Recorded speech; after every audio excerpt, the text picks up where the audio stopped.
I've spent a lot of time reflecting on my relationships.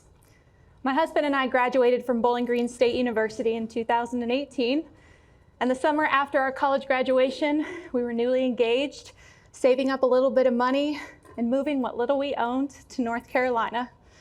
We were so excited to start this new adventure together. He started graduate school at the University of North Carolina, Wilmington, and I started substitute teaching. I subbed every day I could across 4 high schools in the area when I landed my first full-time teaching position in the spring of 2019. I look back at that time very fondly. We loved Wilmington. The food, the beach, the friends we made. My husband and I will often tell folks that if we ever won the lottery, we would be on a plane to Wilmington to get our favorite sandwich from our favorite restaurant. But Wilmington has a lot of tough memories for me too. I was hardly making a livable salary for 2 people. I had a 45-minute commute through traffic, and if you know me, you know I hate commuting to work, and I was tired every single day. And I remember standing in the kitchen of our apartment, and my husband said to me, "You are so tired and frustrated all the time that you've become mean." And I was taken aback. I was very defensive, defeated, like I had failed so early in our new life together. But he opened a line of communication to tell me that the stress I had been feeling in my job was bleeding into our relationship at home. I was pouring so much energy into creating a great learning experience for my students, to give it my all at late night basketball practices, that I had no energy left by the time I walked through our front door. After 12-hour workdays and that commute, I wasn't just exhausted, I was running on empty, with no energy left for the most important person in my life.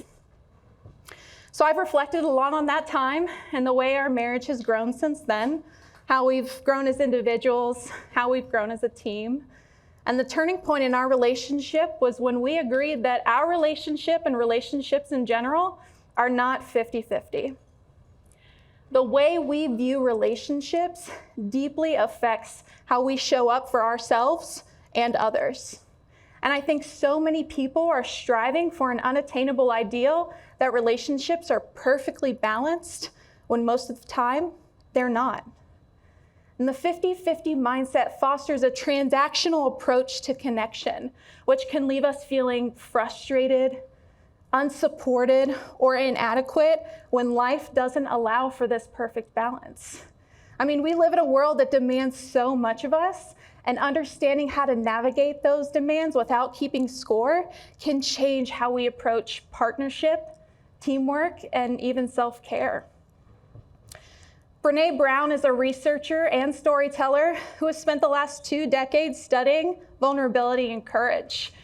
And while a guest on a podcast, Brené speaks to the idea that marriage being 50-50 is, quote, "the biggest crock of bullshit I've ever heard," end quote. And I really resonated with that. It challenges this common yet flawed belief about relationships. And at some point in our lives, I'd like to assume we've all heard the ideal that relationships are 50-50, and that can be interpreted, I think, in a variety of ways. Is it, I give 50% and my partner gives 50%? That's the common ideal.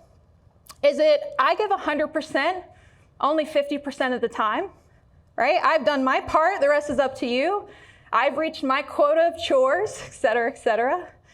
And the idea of splitting things evenly may seem fair, but it's not realistic or sustainable. However 50-50 is interpreted, if you're gonna put a number to any of the relationships that you have in your life, let's make that number 100. This is what you're striving for in a relationship, in a partnership. If we're constantly measuring who contributes what, we risk turning relationships into this transactional tally.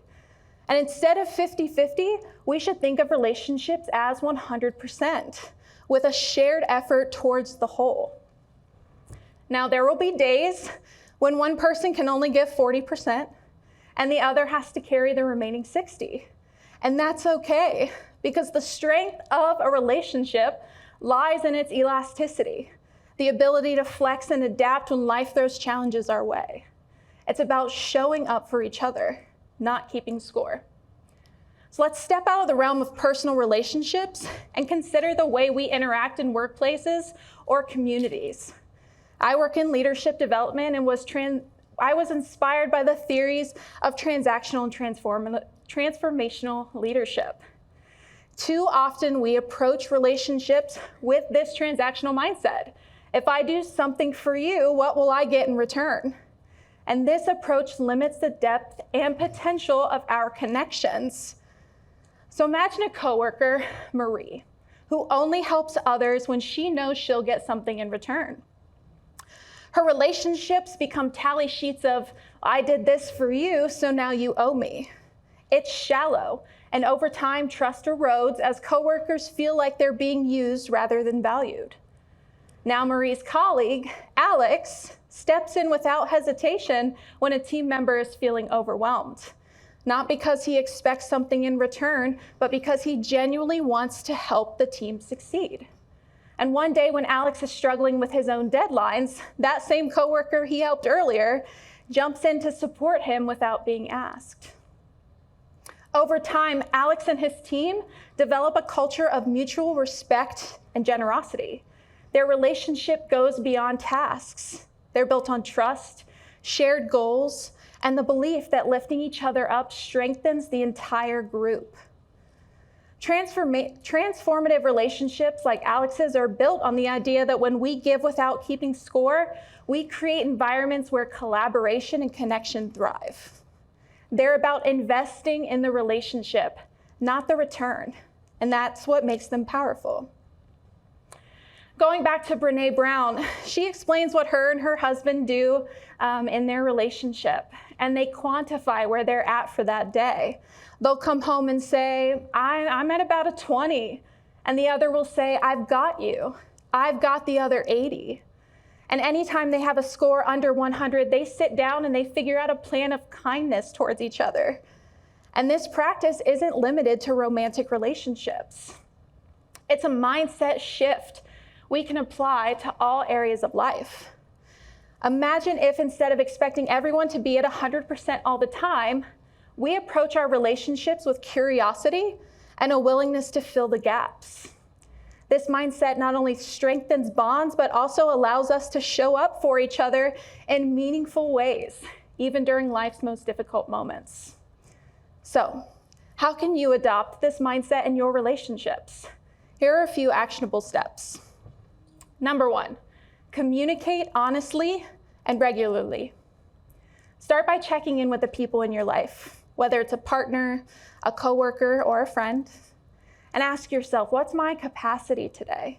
And share that openly. If you're struggling or feeling low, let others know where you're at. For example, in the workplace setting, you might say, I'm at about a 50% today. Would you mind proofreading this email for me? Or, I would love to hear your ideas about this project I'm working on. And in personal relationships, you could say, I'm feeling drained today, but I'll try my absolute best.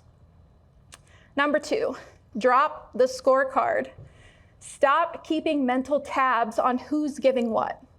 This transactional mindset fosters resentment and weakens trust. Instead, focus on the shared goal or purpose of your relationship. For instance, at home, treat tasks like doing the dishes or laundry as responsibilities you're managing together rather than dividing them up equally. I saw a TikTok of someone saying, treat the tasks you do in the home as if you're single. And that really stuck with me. You know, I used to get frustrated with my husband when I asked him to do something and he didn't do it. And of course, I still get frustrated, but I try and pause and choose empathy because he cares about our home just as much as I do. And when something doesn't get done, it's because something else took priority. So instead of getting angry, I just do the task, usually in about 5 minutes, so we can enjoy our time together. Drop the scorecard at work too. Acknowledge and celebrate collective achievements rather than isolating individual contributions. This doesn't mean individual contributions should be ignored, but By tying personal efforts to the greater whole, you shift the focus from me versus you to us together. Celebrating collective wins also creates a culture of shared responsibility, where people naturally step in to support one another without worrying about keeping score.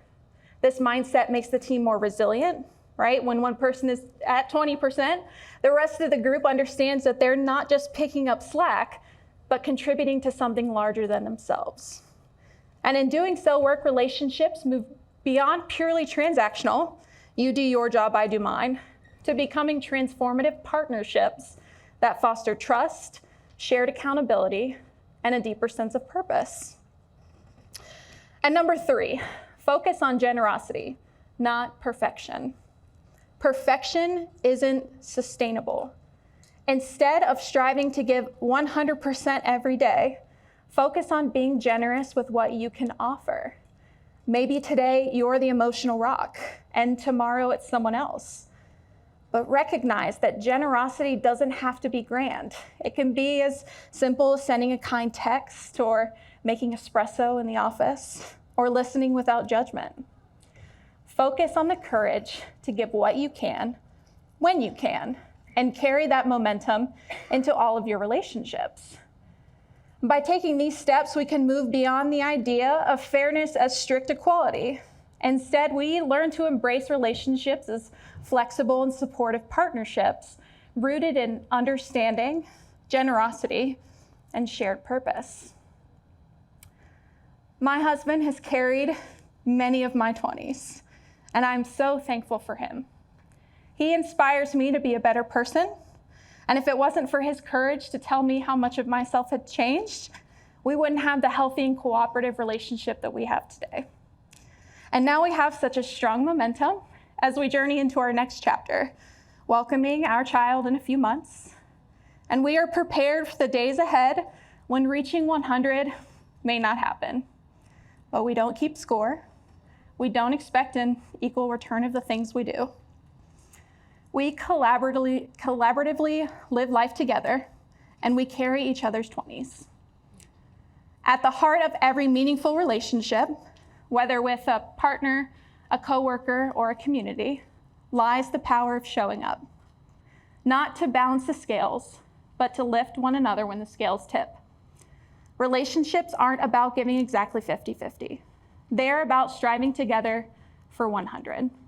It's about embracing the ebb and flow, leaning in when you can, and letting others lean on you when they need to. So as you leave here today, I challenge you to let go of the idea of keeping score. Instead, focus on how you can transform the connections in your life, whether personal or professional, into ones that nourish, empower, and inspire. Because when we shift our mindset, we not only build stronger relationships, but we also create a stronger, more compassionate world. Thank you.